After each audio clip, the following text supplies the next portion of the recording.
This is not a sanding video, but obviously what we've done here needs to be sanded.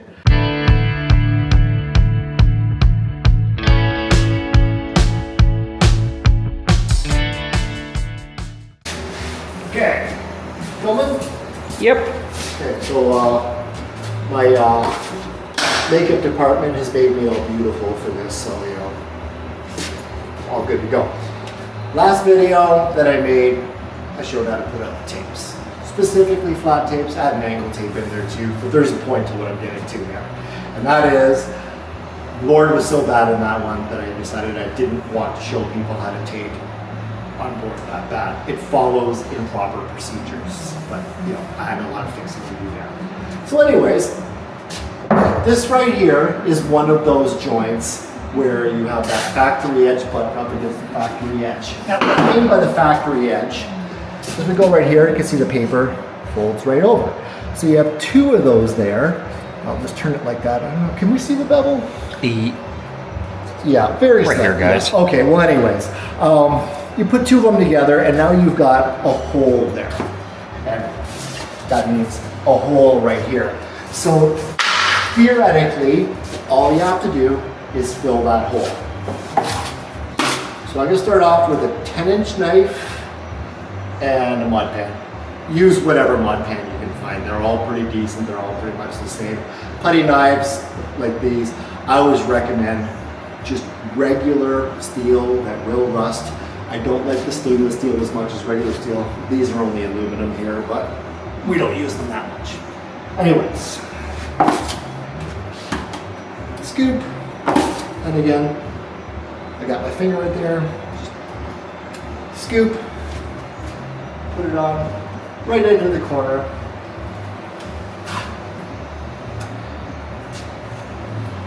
Now, I frequently actually don't even go all the way into the corner. I'll go within an inch of the corner and then I'll just work my way back later. The reason is I don't want a whole bunch of excess hitting that wall there. So anyways, we've got that much on. Pretty straightforward.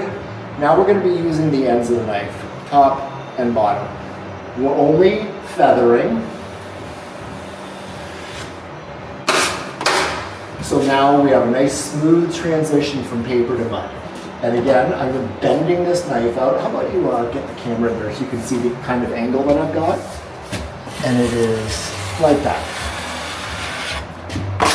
Not necessarily the perfect angle, but it's always good enough if you get it better. And then the last one, just flat on top. And if you've done everything correctly, it should come out. I have a little bit of an edge here, so I'm just gonna re-feather and do that. Now, to the other side, I'm gonna show you what I was referring to when I don't go into the angle. That's a lot of mud there, and you don't want it spewing everywhere. So start 1 inch out. Clean both sides, and now just run it along there, and you have a little bit of mud. Maybe a little bit more, and you have that. And it's not in all the way, so you just keep working it in. What you end up with is a nice clean edge. So we're gonna feather, once again, feather, and then flat down, across. And we went that a second time, because it wasn't a very good job the first time. That's another one. Now, I should point out to you right away, never do this here. That's one, around here, a sheet of drywall is now $16.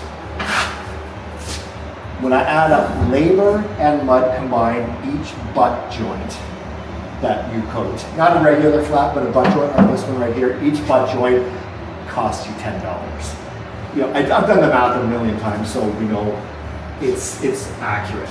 But anyways, I'll quickly do this one here as well. Just want to show you one more time. Flat, feather, feather. And if it needs a little bit, give it a second wipe.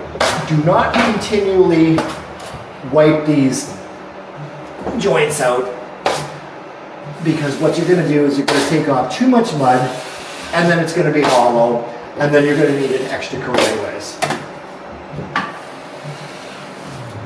So there we go. You can probably even see the cavity right there where the bevel starts and the bevel starts there. And that's pretty much what we're filling. The reason it doesn't look perfect is because the board's not perfect, and obviously I'm not perfect. So I'm gonna switch from the pen and knife now. The pen and knife is an unfamiliar, I shouldn't say unfamiliar, I don't use it for stuff like this. I usually use it for shorter joints. So actually, why don't we, let's get this header right here. So, come on into the closet. Any of these short ones around doors and windows, they're nickname headers. A little bit of debris there. With a header, I go a little bit wider, simply because we're not dealing with that nice hollow beveled edge. So we have to hide the hump that's there.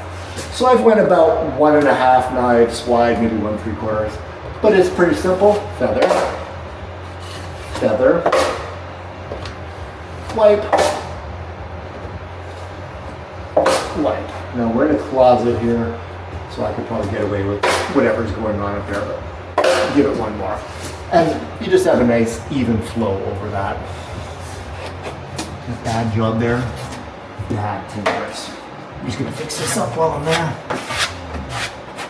There is nothing wrong with just simply cutting out that portion, provided you do not expose the joint, which is there. So I didn't do it. So let's switch over to a hawk and trowel now. Trowel, hawk. You'll see me or any other taper just doing this religiously.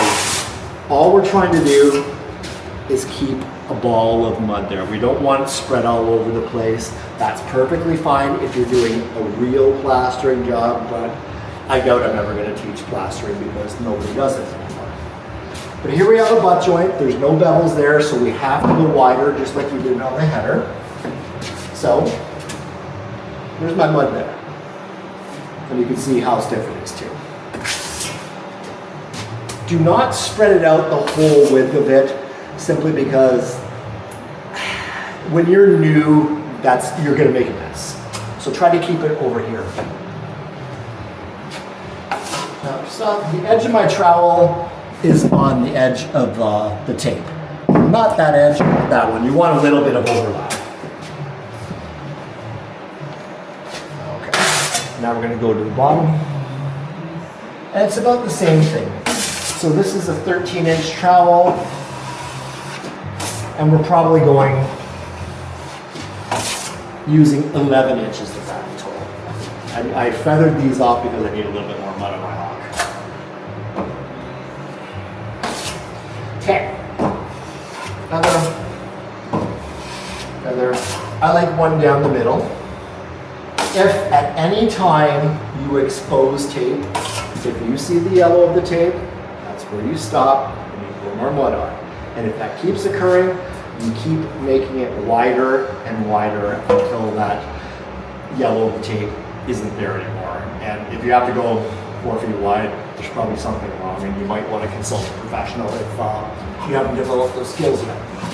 So with extra pressure on the edges, but not as much as feathering, go over it again. Now I've got pressure on the bottom of the trowel.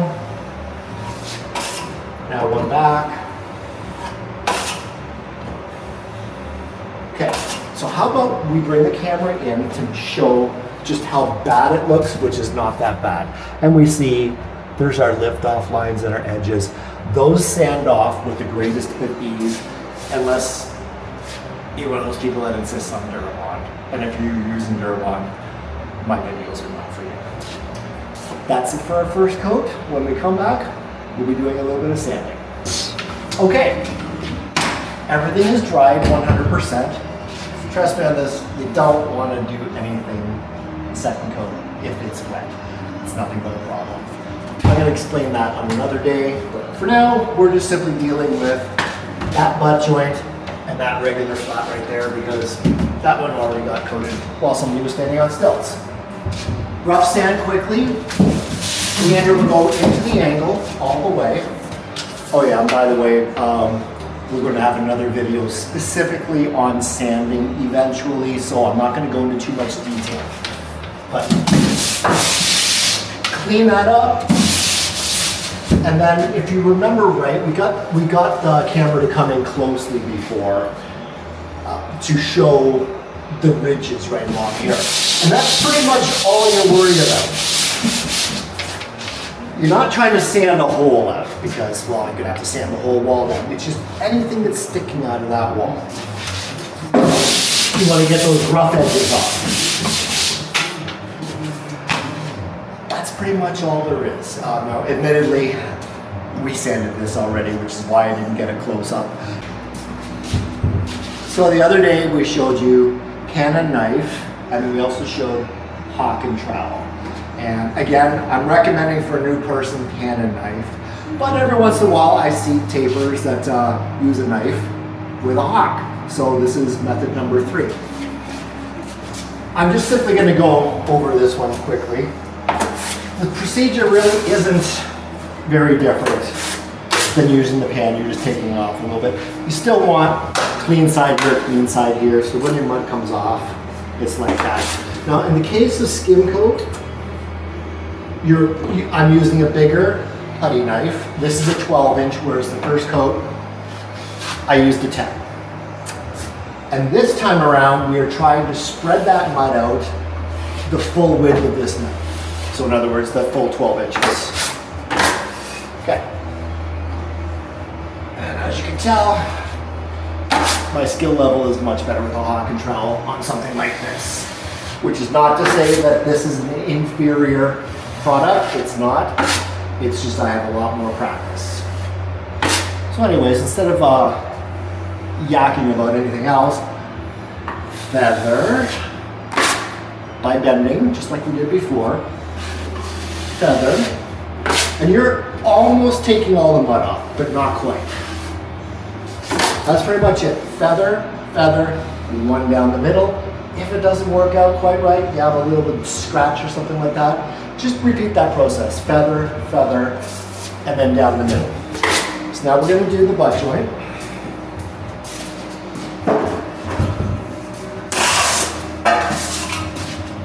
And I'm going to go back to my trowel.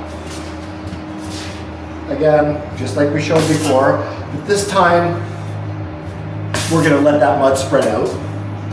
You want to make your mud a little bit wider than the first coat.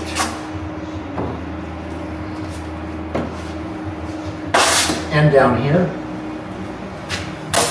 Now, ideally I would do all 3, but I am trying to keep the methodology to be as straightforward as possible right now. So I just feathered the top because I needed a little bit more on my hawk. Down to the bottom. Skim coat is fantastically easy if you've done a good job on your first coat. We get asked all the time, hey, I started my taping job and it just needs a professional to just get that finish coat on properly.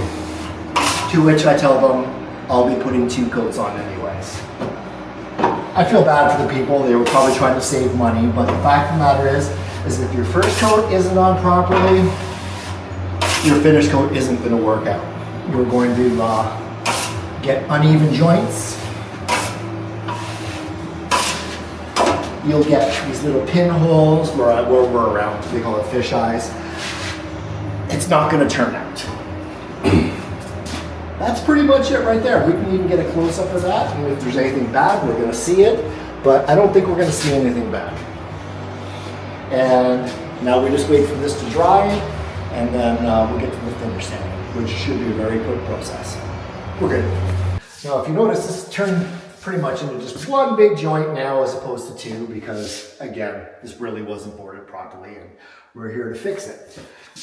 So anyways, with the sanding, all I'm going to do is I'm going to show you what we coated right here, plus this guy went right here too. So I'm going to come right here. Your sander is all into the angle, and if you'll notice, my sandpaper is hanging over on one side and perfectly flush on the other. And you want that because otherwise, if this flapping around is going to gouge that side while you're sanding that side. So again, you should be using a mask, by the way, but I gotta film here, so. Into the angle. If it's done properly, one swipe right in is all you need.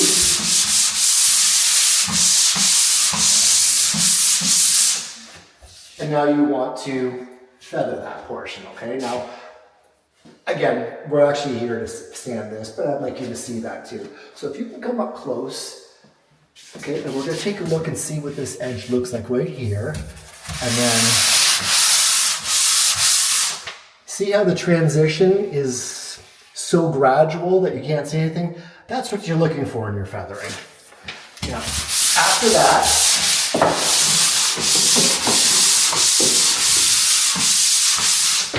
same thing on the other side. We're going to feather down here. Normally I just sand this in one fell swoop, but I just want to be able to communicate a little bit here. Feathering again. Now, one thing I should point out, when you're going back and forth, it's really easy for this to take off on you and whack the opposite wall. So remember that. And I'll usually sand 6-8 inches out, up and down, and that way there's no risk of me hitting that wall. So here we have a little ridge here. This should come off really neatly.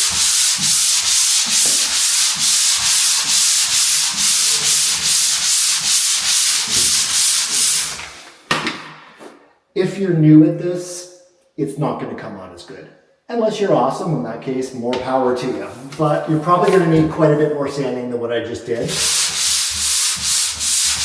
Even if you followed my instructions to the best of your ability, if you're doing this for the first time, it's not going to be easy.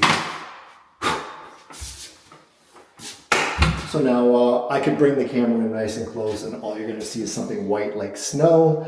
So that's pretty much it for sanding a butt joint and a flat. And I bet I'm going to bore you to death if I sand this one here too. So this will be an excellent end to the video. Thanks for watching.